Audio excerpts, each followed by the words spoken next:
Hello, guys. Welcome to the episode 2 of our series on modern history, where I'll be teaching you rise of Portuguese power in India.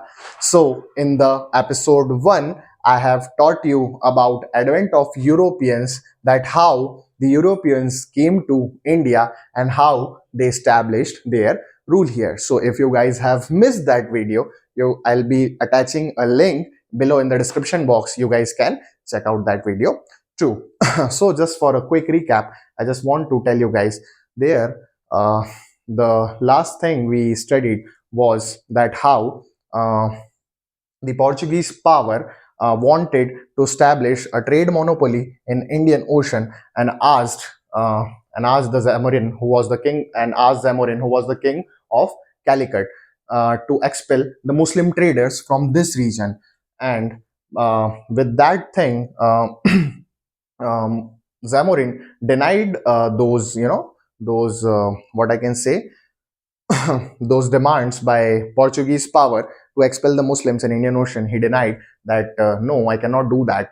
So, as a result of which, there had been a military face-off between Portuguese power and this Zamorin, who was the king of Calicut. As a result of which, Zamorin lost the war and Portuguese emerged victorious. So Portuguese established their control over Calicut region, along with that Kannauр region. So this, the region which is marked by this red points is initially, ruled by Portuguese power. And after that, like after the defeat of Zamorin in year 1505 AD, 1505 AD, Al, Francisco de Almeida, who was the first governor sent by Portuguese power to India, and with his entry in India, he had introduced the same thing. What was that thing? The demand, that was blue water policy. And blue water policy was nothing but a trade monopoly in Indian Ocean region. And what was the special feature of blue water policy? It has been asked several times in your PCS and UPSC exams. So the main feature of blue water policy was Cartes system. What was Cartes system? Cartes system was a trade license given to the a trade license given to the ships and the cargoes who wanted to do the trade in this region, the region of Indian Ocean. And even if they are passing by from Indian Ocean to Strait of Malacca, if they are going and following this route also, they need to buy that cartes from the Portuguese government and pay the amount. And if any cargo or any ship found with no trade license, so that ship used to be seized by Portuguese naval power, Portuguese militaries, and all that whatever the commodities is, on the cargo is just captured by Portuguese power. So that's how they guys were ruling. With this, the second governor came to India in year 1509. In which year he came? 1509. And what was the name of the second governor who came to India? His name was Alfonso de Albuquerque. Okay. So Alfonso de Albuquerque, who captured Goa. With his entry, he captured Goa. And he captured Goa from the king of Bijapur, whose name was Ibrahim Adil Shah. What his name was? Ibrahim Adil Shah. And this incident took place in year 1509.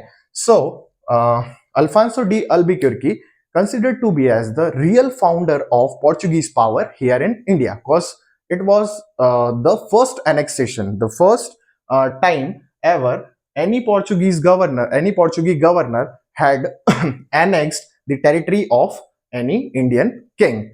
And later on, he established a fort in Calicut, where he established the fort in Calicut. And with this, we can, we just, these were the two important activities Alfonso de Albuquerque had done in his period of governorship. And the third governor who came to India was Nino da Cunha. Who he was? Nino da Cunha. And in which year he came to India? 1530 AD. Here you can see I mean, I have written all these things in a short, abbreviated form, and these are known to be as synoptical notes. So these notes will be helping you guys when you will be appearing in, you will be revising things. So you just need not to go through the whole book, and just it will be helped as a quick recap. So Nino da Cunha in year 1530 captured Cochin. What he had captured? Cochin. And later on, Nino de Cunha had you know shifted the capital of Portuguese power from Cochin to Goa, where he had shifted the capital from Cochin to Goa. In year 1534, Nino da Cunha had captured Basin. What was the name of the coast? Basin, Diu, from Bahadur Shah. From whom? Bahadur Shah. And apart from that, these two places, he had also acquired Daman, but could not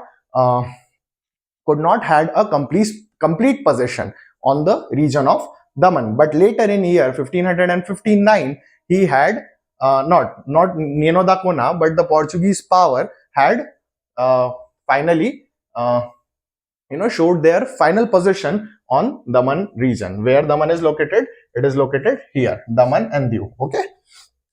So later on, the Portuguese control over coastal regions of India had been increased. When it had increased with the end of with the end of 16th century, Portuguese emerged as a biggest coastal power in Indian region. You can see here in map, from this region to this region, they had established a large control over the coastal Indian region. And as they were controlling coastal Indian region, so the establishment of coastal Indian region is just because of their superior naval power. They guys were having strong naval power. Okay. So later on, with the end of 16th century, they had captured Salsette region. What they have captured here? Salsette region has also been captured by the Portuguese power. तो उनका जो reason था, जो coastal areas पर उनका जो control था, वो कॉन्टिन्यूसली टाइम के साथ साथ बढ़ता जा रहा था. But with the beginning of 17th century, the the decline of Portuguese has seen to be emerged. Okay. So here in decline, we study in year 1631, a major event has been occurred, that they had lost Hooghly. What they had lost? Hooghly. Hooghly is in the West Bengal region. Okay. So there also Portuguese were having some control. But in year 1631, they had lost Hooghly to a noble known as Qasim Khan. And he was the noble of Mughal Emperor Shah Jahan. And he had lost, Portuguese have lost their first annexation war. And so this is considered to be as a decline of Portuguese power in India. Second incidence was in year 1661. The event of 1661, Charles III, who was the king of England.